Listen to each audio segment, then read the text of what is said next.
اگلا سوال بھائی میرا آپ سے یہ ہے کہ ماحول کی آلودگی ختم کرنے کے لیے درختوں کی کتنی اہمیت ہے؟ اب دیکھیے، درخت تو بنیادی چیز ہے جو آپ کے ماحول کی پولوشن کو ختم کرتا ہے. جی. اب دیکھیں درخت کرتا کیا ہے. آپ کے لیے آب و ہوا میں سے وہ ہوا جو آپ کی زندگی کی نمو کے لیے سب سے بہترین ہے وہ آکسیجن ہے، اور آپ کے لیے مضر ہوا ہے جس سے آپ سانس لیتے ہیں وہ کاربن ڈائی آکسائڈ ہے. درخت کاربن ڈائی آکسائڈ اس کے لیے مفرہ ہے، اس سے اس کی زندگی ہے، اور آکسیجن اس کے لیے مضر ہے. تو درخت کرتا کیا ہے کہ وہ آکسیجن ہمارے لیے اور کاربن ڈائی آکسائڈ خود لے لیتا ہے. تو درخت سے زیادہ انسان دوست اللہ تعالی کی مخلوقات میں سے کوئی بھی نہیں. درخت بنیادی کام کرتا ہے ہمارے ماحول کو پاکیزہ اور صاف ستھرا رکھنے میں، لیکن ہم اپنی عاقبت نااندیشی کی وجہ سے درختوں کو کاٹتے چلے جاتے ہیں. جہاں سبزہ اور ہریالی، کھیت کھلیان، فصلیں اگتی ہیں وہ بھی درختوں کی مانند ہیں، ان کا بھی یہی کام ہے. انہیں ختم کر کے ہم اپنی رہائشی کالونیاں بناتے ہیں، اور کالونیوں میں بنانے میں کسی قسم کا بھی کوئی تناسب نہیں رکھتے، کوئی مینجمنٹ نہیں ہے، کوئی پلاننگ نہیں ہے ہماری. بناتے چلے گئے تو بناتے ہی چلے گئے، ان کے سینٹر میں کوئی گرینری نہیں رکھی، کوئی فصلیں نہیں رکھی، وہاں پر کوئی ویجیٹیشن کے لیے چیزیں نہیں رکھی، جنگلز نہیں ان میں رہنے دیے ہم نے، ان میں آرچرڈ نہیں ہم نے رہنے دیے. اس کی وجہ کیا ہوئی کہ ہم اسی طریقے سے جس طرح ہماری عمریں بھی ختم ہونی شروع ہو گئیں، ہمارے اپنے ابدان کے اوپر، بدنوں کے اوپر مختلف قسم کی بیماریوں کے اٹیک بھی آنے شروع ہو گئے. ہم ہر طرف سے مختلف قسم کے جو ٹارگٹ ہونا شروع ہو گئے ایسی چیزوں کے جو ہماری زندگی میں نہیں ہونے چاہیے. تو درخت کی اہمیت یہ ہے کہ نبی پاک صلی اللہ علیہ وسلم نے فرمایا کہ جو شخص کوئی بھی درخت لگاتا ہے وہ پھلدار ہے، تو جب تک اس کا پھل کھایا جاتا ہے لگانے والے کے لیے صدقہ جاریہ جاری رہتا ہے.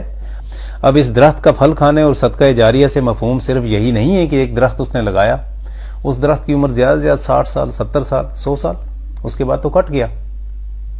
نہیں، اب وہ درخت اگلے آنے والے درختوں کے لیے بیج بھی تو مہیا کرتا ہے.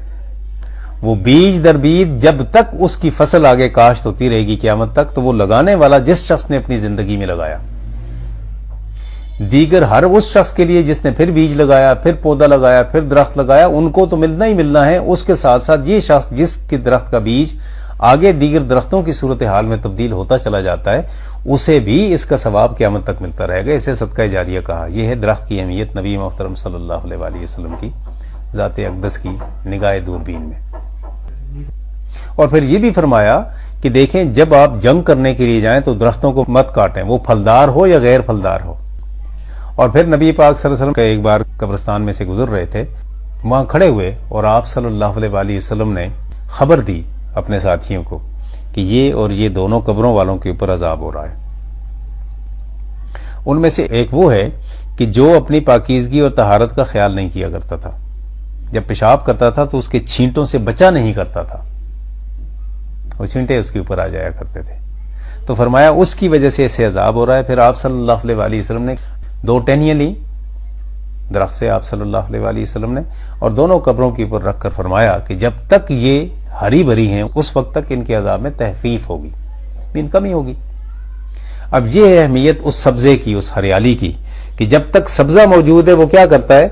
حمد و ثناء باری تعالیٰ کرتا ہے. یسبح لہ ما فی السماوات والارض، اس اللہ کے لیے آسمانوں اور زمینوں میں جو کچھ ہے، whatever is existed in the sky, in the heaven and in the earth, that sanctifies Allah. وہ اللہ تعالیٰ کی تسبیح بیان کرتا ہے، حمد بیان کرتا ہے، پریز کرتا ہے. درخت یا سبزہ حقیقت میں اس کائنات میں اللہ تعالیٰ کی تسبیح و تمجید کے لیے سب سے بڑا ذریعہ ہے، تمجید ربانی کے لیے. یہ ہے درخت کی اہمیت. قرآن مجید، حدیث مبارکہ بھری پڑی ہیں درخت کی اہمیت کے لیے. اللہ اپنے کرم میں رکھے. درخت ہماری زندگی ہے، ہماری زندگی کا سب سے بہترین دوست ہے.